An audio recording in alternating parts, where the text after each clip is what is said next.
All right, I'd like to welcome everyone to our second iteration of Responsible AI, Innovating while Protecting Data. I have dropped a link to some resources in the chat. Those resources include a copy of the slides that you'll be viewing today, but also a handout for some scenarios that we'll be looking at towards the end of our presentation. My name is Lisa Blue, and I am the current Director of Artificial Intelligence Resources. And I'm joined today by Byron Sims. And Byron, I can't see your title, so you'll have to tell us what you are. I am the Director of Information Security and Application Systems. Brilliant. Thank you so much. It's a mouthful, and I never can get it quite right. It is. Awesome. So today we're going to be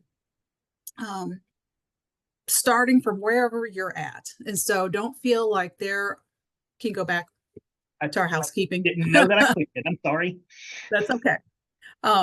We're all at different stages in our AI journey. So if you've got some, hey, I'm just starting out questions all the way to, I've been coding AI agents, what's taking y'all so long to get on board? All those questions, the entire spectrum is welcome. So please feel free to ask anything. And we're pretty informal here. Byron and I just want you to ask your questions. So feel free to drop them in the chat, raise your hand, or interrupt, whatever it takes. We're flexible. And I see somebody cannot access the resources. Try accessing that way. And let me double check and make sure that that's enough to get you there. Yeah, I'm able to access it that way. Okay, fantastic. Sometimes for some reason, when I put it with words in the chat, it busts the link. So everybody can access those slides. All right. And then Byron, what's on our agenda for today? All right. So it looks like we're going to talk about personally identifiable information first. And then Byron's going to explain some of the laws and regulations that govern our personally identifiable information before I talk ever so briefly about artificial intelligence. And then Byron's going to explain some of the compliance risk and ways that we can handle our data to get around those risky compliance problems. And then we're all going to gather together for some practice. But before we get too deep into this, I'm curious, and can you drop this in the chat? How are you using AI? This could be like your favorite thing, or if you're just getting started, let us know. But drop in the chat, how are you using AI? We'd really like to know. Recipes, yes. Recipes and critiques. Thank you, Shirley. I've never thought about recipes before, but I really like that idea. That was my first use case. You can take a picture of what's in your fridge now and ask ChatGPT to cook dinner. Research editor, brainstormer. Yes, Britt, thank you. Dan's writing columns, editing, picture generation, writing letters, policies, procedures. Thank you, Leslie. Generate ideas when blocked. Yes, Matt. It's my intellectual thought partner. It doesn't matter what I throw at it. It's okay with it. Let's see. Avoid the use of AI, but double checking my projects in Python sometimes. Excellent. Letters of recommendation, letters, writing emails, generate job descriptions, proto gaming, personal holodeck. Oh, Dan, of course you are. Why have you never told me this? Handyman tutorials. Todd, me too. I have fixed more on my son's 2003 Toyota Corolla with AI than I care to admit. Data analysis, still at the idea level. That's great, Ollie. Rewording emails, using Copilot and Teams to recap meetings, and using Canvas. Canvas in OpenAI or Canva, the editing, I don't even know how to describe it. It does so much now.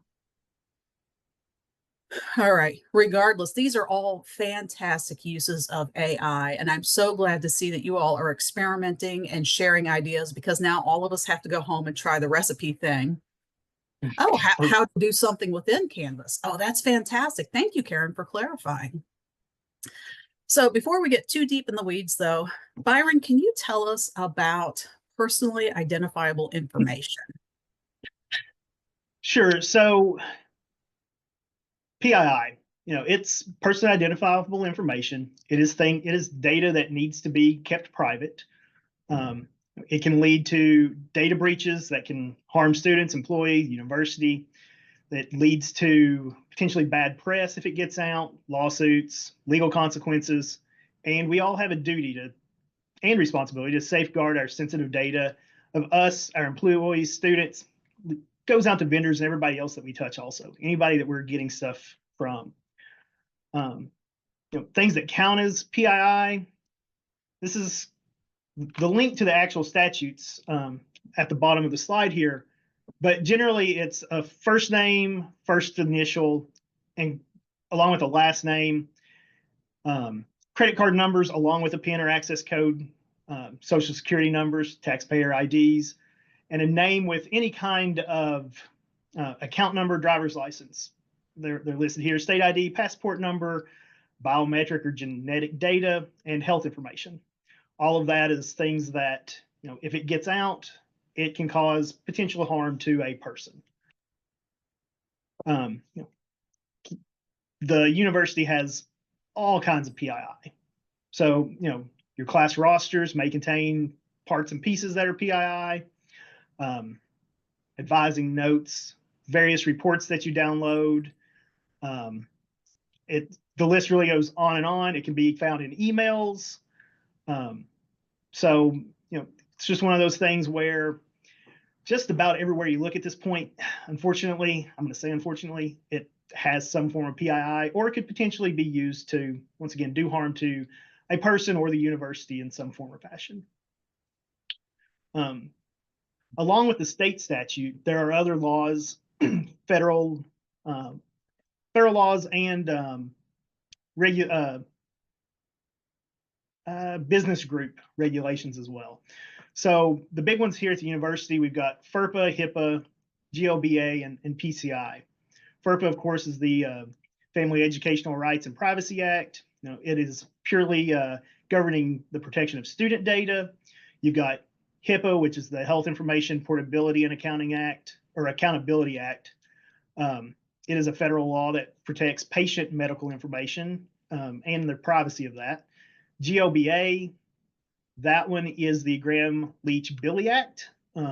It's a federal law that protects consumer financial information.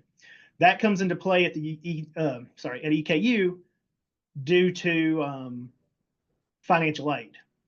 Then we've got PCI, which that's the payment card industry. They have a data security standard. It's not a law, it's an industry standard, but if you want to continue to take credit cards, you have to follow it. So they all have some sort of data that has to be kept private. And then, Lisa, you're off to defining our AI for us. Bang. So the field of artificial intelligence really got its start in 1956 as a summer research project at Dartmouth, and it was led by John McCarthy. He thought that they could do everything they needed to do with artificial intelligence in one summer research project, which I find so endearing and so reminiscent of my own graduate school experience. The first big thing that came out of this was the development of the ELIZA therapist chatbot in the 1960s. It was just a very basic machine learning program, but when people would interact with it, the responses they got back, they thought they were dealing with a real human, which is mind-blowing. We're coming full circle and we're seeing AI as a therapist making mainstream news this year. After ELIZA, the therapist chatbot, then we had Deep Blue, the chess playing bot in the 1990s. And if you guys remember IBM's Watson defeating the two former Jeopardy champions in the 2010s, that was about as far as we could take this general artificial intelligence. This all changed with the publication of the article, Attention is All You Need, and this happened in 2017. The paper described the transformer neural network, which is an architecture that allowed us to move from discriminative AI, which is what we had before. This AI could make decisions based on all of its training data sets, but it couldn't generate new information until we had this new transformer network. So AI learns kind of like a toddler that was raised by the internet. And I think this is a great analogy because who's supervising the toddler? um, Whatever is available on the internet, whether it be books, websites, code, images, there's nobody vetting content on the internet. And so if there are bias or omissions in the information, this is going to be perpetuated by the output of the AI. Based on this huge treasure trove of information, it learns to guess next words based on patterns. The output is improved through human feedback. So you've got this reinforcement learning through human feedback protocol. And even the interactions that you have with the AI, when you're giving it a thumbs up or a thumbs down, or you're telling it to regenerate an output based on this critique, it's taking all that information and using it to improve the model. So the problem is everything that you put in may be used for training that Gen AI model. And depending on which AI you're working with, you can either opt out of your information being used, or for some of them, like DeepSeek, the Chinese AI that's made so many news stories recently, they don't let you opt out of sharing your data. So the limitations of AI, as I mentioned, if it's trained on bias, it's going to reflect that bias. We see it when I talk to my colleagues who are not Anglo-centric. So my non-American, non-white colleagues, they don't see themselves represented in the output of the AI. They see that the AI has been trained in a very white, male, English-speaking world, and it reflects that bias. We also run into problems because ultimately the AI is out to please the user, even if that means making up an answer.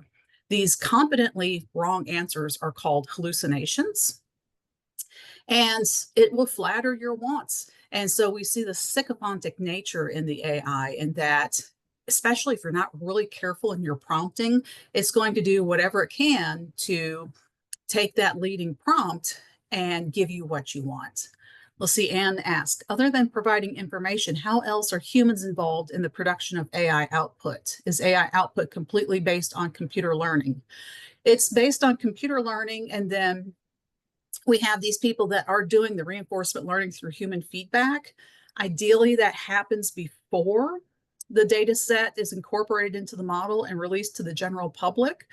But as we saw with the Reddit training data set being released in Gemini in February of 2024, we saw a lot of terrible answers that were released. So for about 6 days there, people would ask the AI, they would ask Gemini, how do I get my cheese to stick to my pizza? And the AI would say, add glue.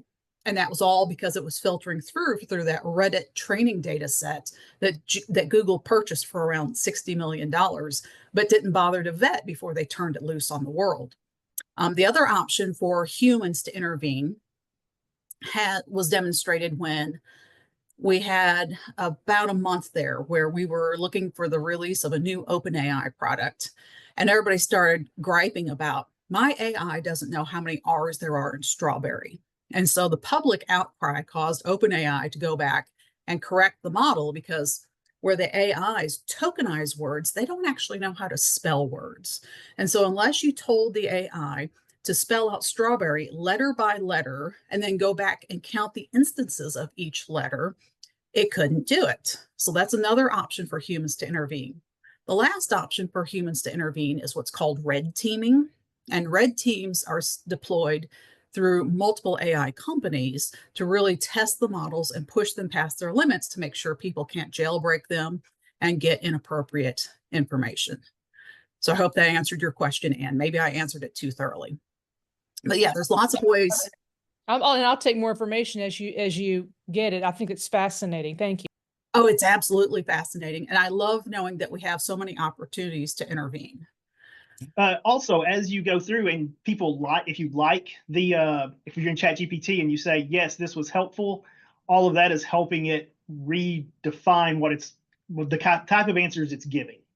So that's another way that humans can influence what it's doing. Absolutely. And the thumbs up and the thumbs down. Thank you, Byron, for that. So the other important thing to remember with the AI is that it predicts, but it doesn't understand. And it especially doesn't understand context. And Dan Royalty and I are giving a talk on Friday that goes more deeply into this. How can you spot AI output? But at the end of the day, the bottom line is you never want to trust the output from the AI blindly. You always want to fact check it for accuracy and to make sure it reflects your own creativity and critical thought. So I'll step off that soapbox. Byron, you've noticed some particular problems and questions coming across your IT desk. Can you talk about those? Yeah, so there's a lot of free AI tools out there, and the ones that people mention to us the most are Gemini and Copilot.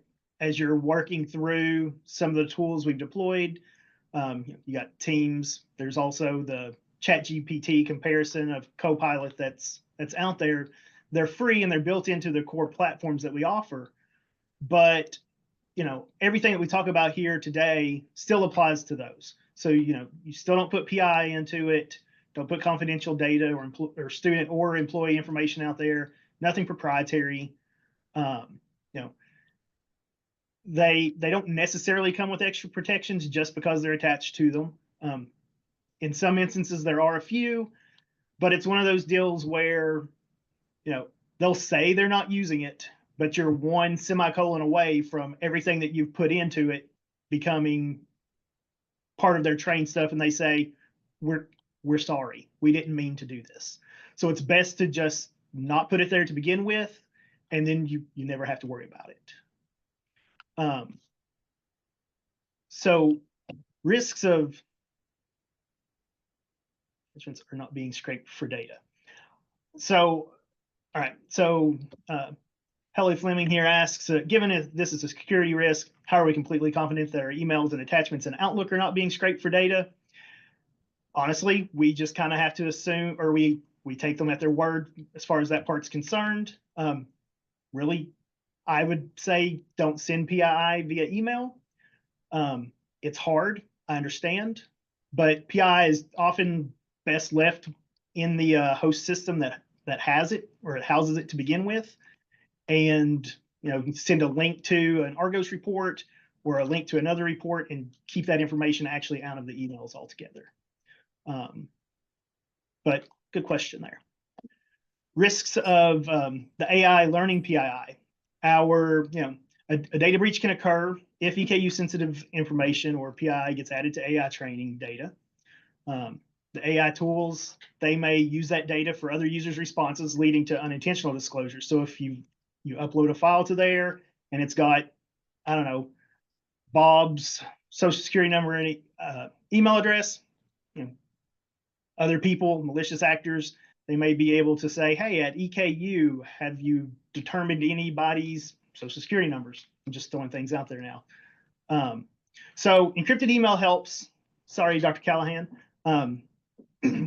If you go through, encrypted email is more difficult. I'm just throwing that out there, but it is one of those things that help. You actually have the option through Outlook to encrypt the emails. It makes it harder to search the content because you do have to sign in again in a lot of instances to be able to read that email. But it's not necessarily, I'm going to say it's not necessarily supposed to be easy there. It's supposed to be slightly harder, but that's kind of the point of it, I guess. But yes, encrypted emails help there. Data breach risks. You've got the possibility of the loss of federal funding. So, if we lose a lot of FERPA data, things along that nature, the feds can come in and say, we're not going to give you scholarship money or anything again. We could be fined depending on the law or the regulation. The degree of the fines become on whether it's intentional or unintentional. We can lose the ability to accept credit cards, and then the overall reputational damage to EKU as a university and public entity. And then there's the identity theft and fraud. I don't want to make it sound like that's the least thing on this list because it's last, but that's the one that really impacts the individual.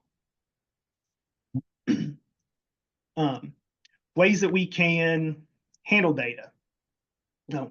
So if you can go straight to anonymization. So you take out, you take John Smith here, for example. John Smith and all of your stuff becomes student A394. He's got an ID number of 900 number. I'm not going to read that one off.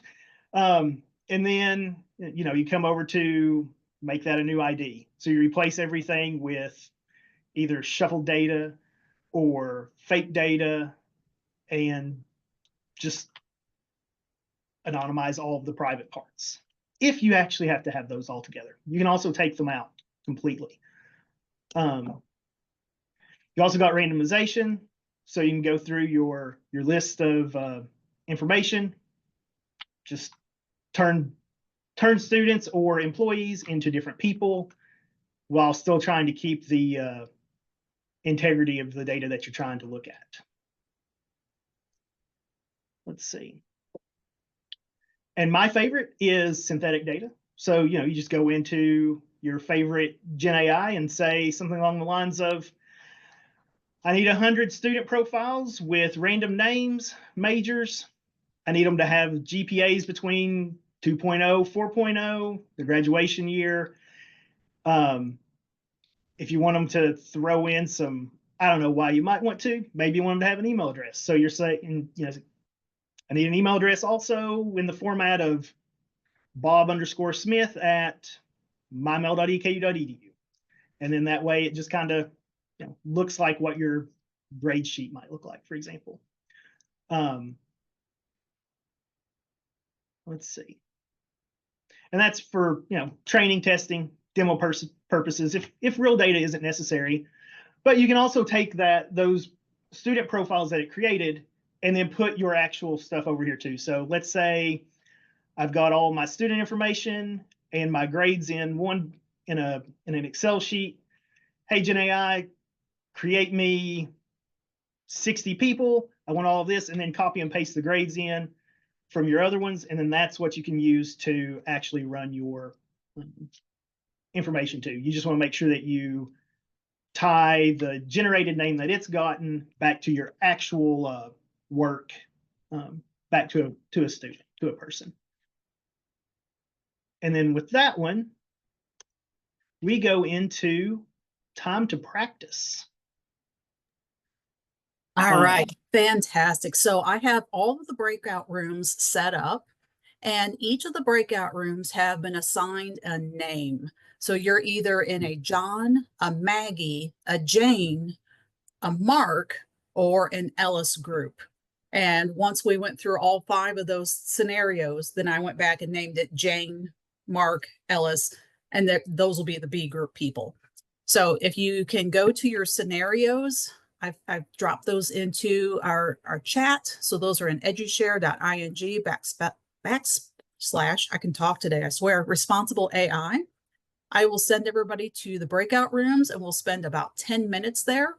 Make sure that you read through the scenario and answer all of the questions underneath, and pick one victim to come back and share out your responses as we go through each of the scenarios.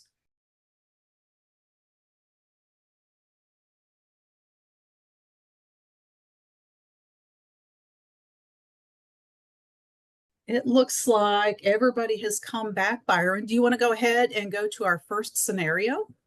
Sure. All right, let's see here. So scenario 1 here, John wants to use ChatGPT to help analyze patterns in student performance across his general chemistry course. He exports a spreadsheet from Canvas containing student names, EKU IDs, emails, grades, time on task data, and instructor comments. He pastes entire sections of the sheet into ChatGPT and asks for summaries and performance trends. What did you all happen to come up with for what's at risk, and how could he have done things better? I'm speaking on behalf of scenario John.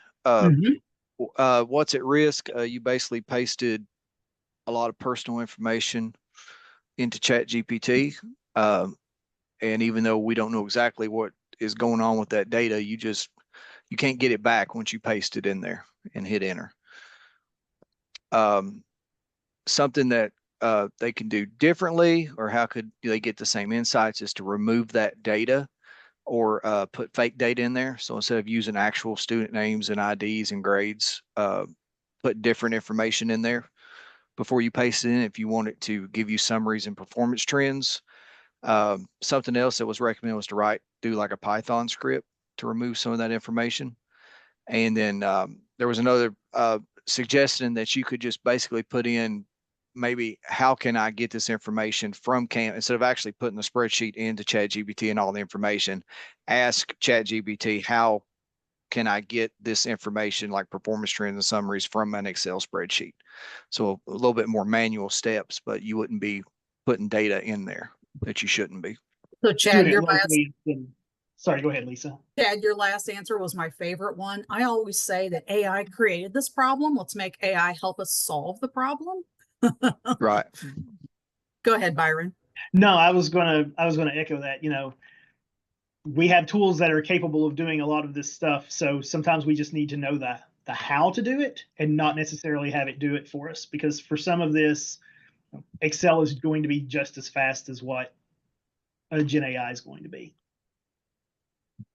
Yeah, sometimes it's so tempting to play with the shiny new toy when no, the old way is actually better.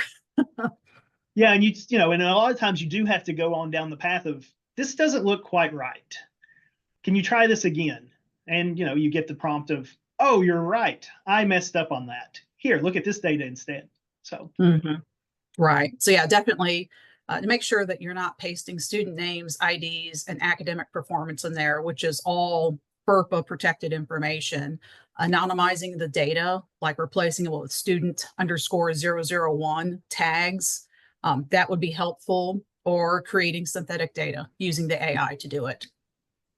All right, Byron, how about our next scenario? What do we know have another about John? I can't remember.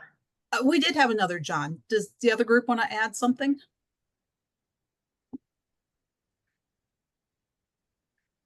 All right, I think we're good on John. Let's move on to Maggie.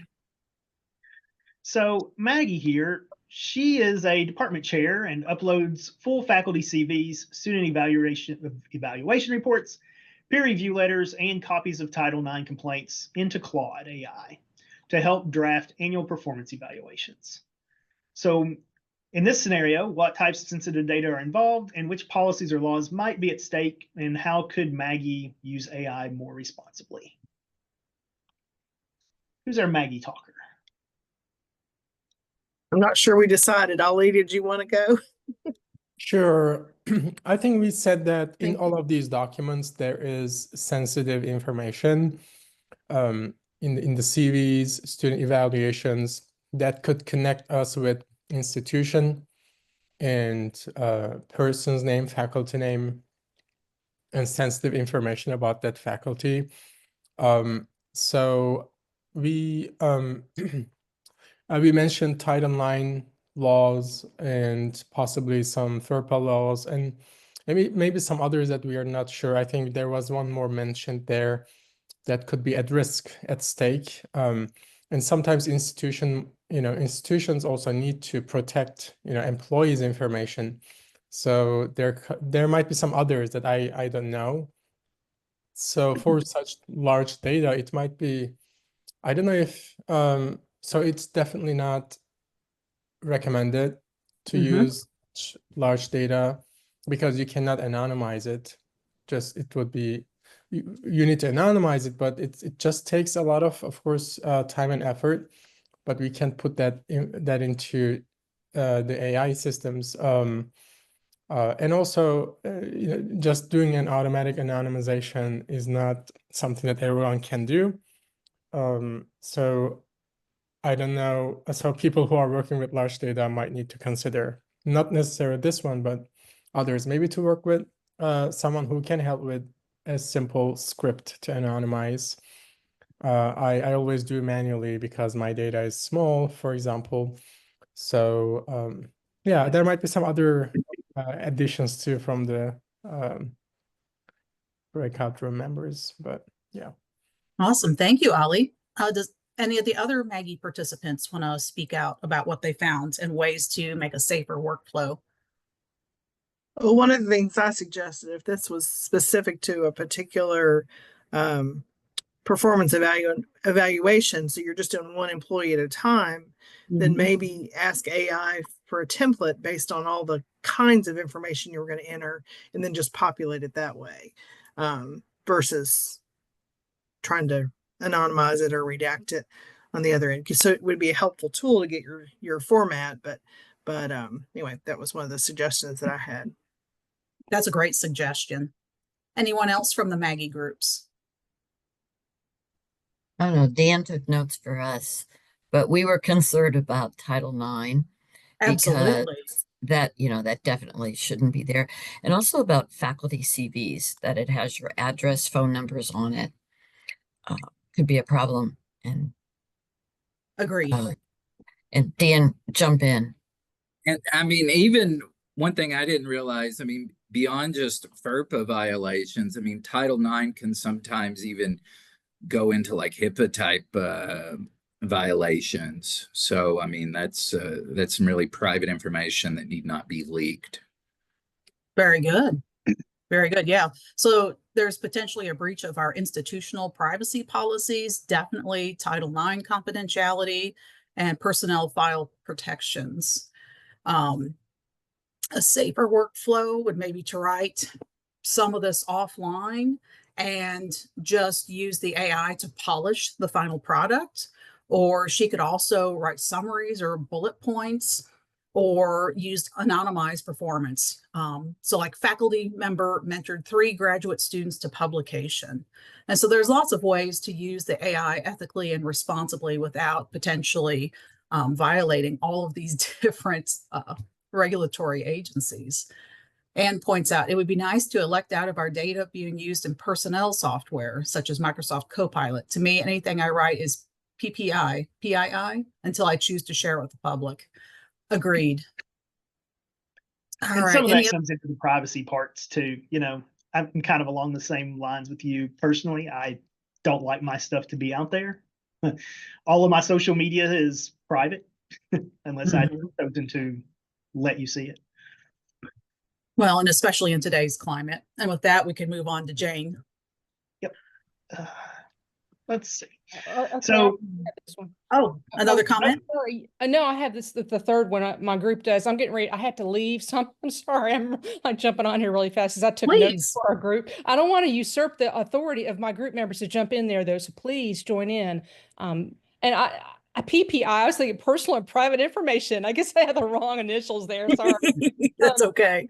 So here is let me pull up our information. Can Jane legally use this data? No, she cannot use this data without compromising. Of course, I put the PPI. What are the right initials for this? PII. I'm sorry. Okay. No, she cannot use this data without compromising PII. And how could synthetic data help? Increase the range of applicability due to demographic differences and missing information needed to expand the data pool. So, I mean, obviously we have a somewhat narrow pool of, demographic, people of certain demographics that live in Eastern Kentucky. I mean, obviously, you have maybe some people that we don't, so it may not relate to folks across the world that might be coming to EKU. We might have international students. We might have people over in California wanting to come over here. So, it'd be nice to be able to add some different types of data points in there to help with people with various scenarios. And then the third one, what techniques would make this chat box safe and compliant? Ensure the original data is disguised and there are new combinations of data points. So you don't want to have same data points coming up and being connected up to a person that because you recognize that combination of data points in their situation. And ensure the new data input is not stored and reused unless information is de-identified or anonymized. So, they're going to be collecting more data with people. I mean, obviously you should ask people permission, it'd be the same for other contexts, like, like I was saying about Microsoft Copilot. It'd be nice to be saying, no, I don't want my data reviewed. But that's what we talked about. And I'm going to have to jump off here. I apologize. So thank you all so much, Anne. Thanks for joining. Wonderful. All right. Anybody else in the Jane groups want to add their 2 cents worth? These are all great ideas, but there's more out there.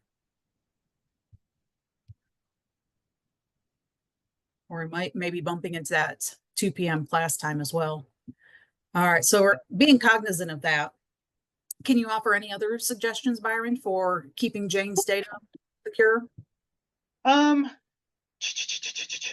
hit on most of them here, I think. So I think it's always just important to, you know, don't use real people's names, don't use real ID numbers, and always use just de-anonymized data. That's the biggest takeaway here, I believe, is as long as the data is dehumanized, you can use a lot of the other parts and pieces to fill out your what you're actually trying to accomplish to get to your goal. She brought up a good point. Is you don't necessarily want to say when you're anonymizing the data and changing things around, you want to try to make it so that that information somehow doesn't end up getting tied back to an individual. So, you know, if you've got an Excel sheet and it's all A's to B's every time, and you got like Bob Smith and you call him, you know, BS01, and he's always BS01, everywhere where that BS01 turns out, they're going to start making connections. Right. So, you know, it may be that it happens from your class into somebody else's class because of where they fall in the sheets. It's always BS01, and start tying that together. So I wanted to offer up 3 other options. So building chatbots has been something that universities have been interested in for the last 6 years. And I've seen success with this, mainly when people contract with companies that provide pre-vetted resource content that's not directly tied to any one student population. Freshmen are freshmen everywhere. Yeah, maybe we need to tweak it for being the largest regional university in Kentucky, but pre-vetted resource content, then it's not directly tied to any of our students.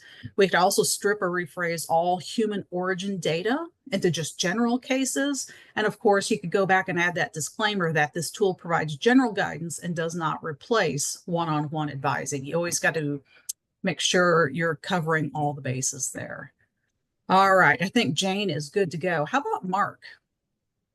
Who would like to speak about Mark? I don't mind speaking. Thank you, Matt.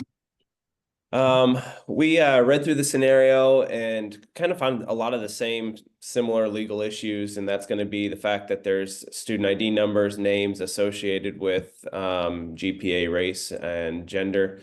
And so obviously we felt like that was probably a FERPA and maybe some of the other violations.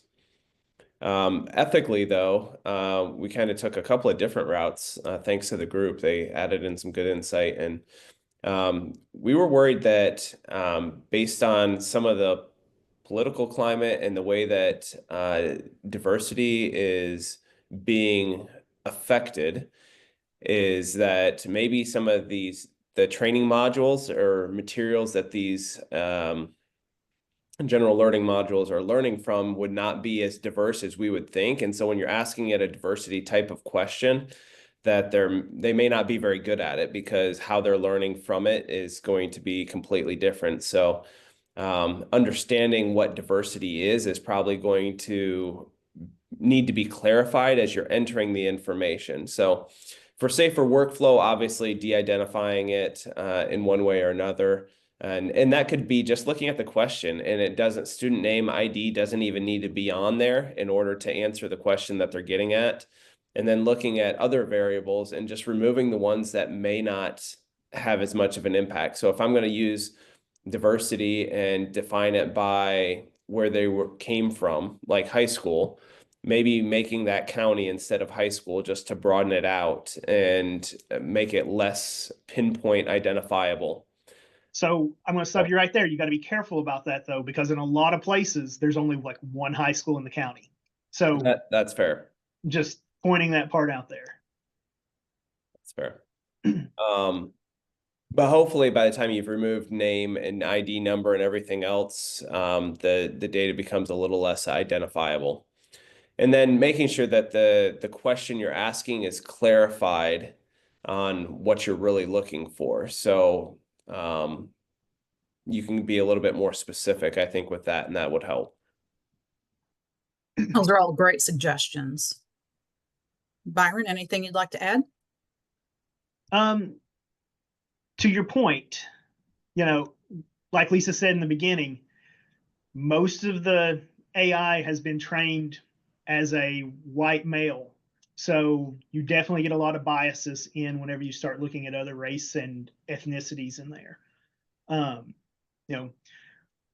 It's another one of those things where you could go back, and if you got a question or you've got some things or you're looking for data, you can also use the tools that we have here at EKU already, in the groups. So institutional research is really good at pulling data for people. They have a lot of dashboards already created that may already include some of these trends that Mark is looking for. So they would be a resource to go to and ask. And if you're asking for it, somebody else may be asking for it on campus too. So it may be easier for them to just put it out there so that everybody has access to that type of demographic data. Fantastic. And I did drop that link to institutional effective and research in there in case you all aren't aware. It does have tons of information, especially if you're going somewhere and you want to represent the university and you want to give someone a little vignette about who is EKU, what do we look like? It's all right there. Yeah, and that is the official data. So that is the data that they use to turn into state reports or federal reports and those sorts of things. So that is the actual official data. Great. Anybody else want to comment on Mark's situation? If not, I think we've got time to talk about Ellis before we break for the day. All right. I could speak for, Oh, please. Renee, I could speak for my group unless there's someone else who wants to speak. Please go ahead. So for this scenario, technically it says that student names were removed from these essays that were copied and pasted, but the rest of them were unedited. So we thought there would be possibly too much personal information here, and had students known it was going to go into all these AI resources, maybe they wouldn't have written about, some traumatic event or something else they were reflecting on here. The instructor also didn't check the terms of service, so that was a risk too. We have no idea how the data will be used. And then for the next question, we didn't think excluding the names was protective enough because, the class, there are class-specific references, and again, the personal reflections. If I say, well, I'm the point guard for EKU's men's basketball team, well, you can figure that out pretty easily. Yep. So that was a problem too. As far as policies and laws, we thought FERPA, potentially maybe HIPAA if someone's talking about a medical diagnosis, and then for sure the information security policy regulation for EKU. And for number 4, how could this be more responsible? We said to look back at EKU's policies and procedures about using these type of software and AI, needing to review the terms of service for these, 3 tools, removing identifying information, not just the unedited essays themselves, because they could still be identifiable. We had a lot of ideas here, actually. Put a statement in the syllabus if you're going to use this type of AI detector, because normally you will say, this assignment will be checked via Turnitin or safe assign, but technically the instructor didn't let students know this would be used in advance. So a lot of different ways to try to be more responsible here. Fantastic. Would anybody else like to add to that before Byron and I critique? Sure, I'll speak for our group. We struggled on this one. We weren't exactly sure what policies might be impacted, but to echo what was said, yeah, there could be too much identifying information. Like if you talk about that redhead who sits up front at the 9 a.m. Philosophy 101 course. So there is that. The aspect of intellectual property copyright law, there could be some FERPA and other concerns there. Also, maybe just taking out subsections of this paragraph sounds really unusual. I'll just want to scan this particular paragraph. And if there is identifiable information, maybe redact it somewhat. Also, I'll have the question, why does the instructor think that Turnitin's AI detection is inconsistent? What would lead to that belief? And if so, what other people might be having that problem? Is that something to bring up with IT or bring up with Turnitin support? And are there certain AI detection tools that are vetted and approved by EKU? All right, so to answer that question, because it's very important, Turnitin is an AI detection software tool that we do have a license, or how do you say it, Brian? We have a license with it. We pay them to use it. A subscription. And so because we do have that subscription with Turnitin, that means that any data we upload to it is covered by our data protection agreement through EKU. And so the students' data would be safe. Now, that being said, there are no good AI detectors. They all are based on perplexity or burstiness, or the newest iteration of them are working on process tracking. So if you're curious about that and what to do instead of using an AI detection tool, Dan and I do have that workshop on Friday at 10:30. Even if you can't attend live, if you just want to sign up, I'll send you the recording afterwards. But I really wanted to bring it home to faculty and my teaching staff that anytime you put student data into one of these third-party AI detection tools, because we don't have that subscription with them, that data is not protected. And so anything I can do to discourage that practice, that's really a wise choice. And I'll go a step farther here. And, you know, the tools that we pay for as an institution, you know, all of those go through a purchasing process and a vetting process. So before we actually subscribe with a company, we go through, and if it's going to hold any type of PII, FERPA, or anything, we go through and we look at either their SOC reports, or there's a thing called HECVAT that's mainly for higher education. And we're just vetting the policies and the processes that all these companies have so that we can get a, lack of a better word, a warm fuzzy feeling that we believe that they're actually going to do what they say they're going to do. And the SOC reports those are done by a third party auditors. So they come in and check, you know, the processes that companies have and make sure that they're following through with those. And then they present a report on that. They're not cheap, they're not quick, they're not easy. So people, whenever they get those, they tend to actually uphold to what they're saying. Not to say there can't be a problem there. You know, you can still run into issues, and there are plenty of SOC compliant people out there, companies that have issues. But, you know, it's part of our due diligence before we start putting student or employee data into another system. All right. And with that, we are at time. So if anyone has any further questions, Byron and I will stick around. Otherwise, we want to thank you for your time and attention. We know 60 minutes is valuable, and we appreciate that you spent that time with us. Thank you all very much.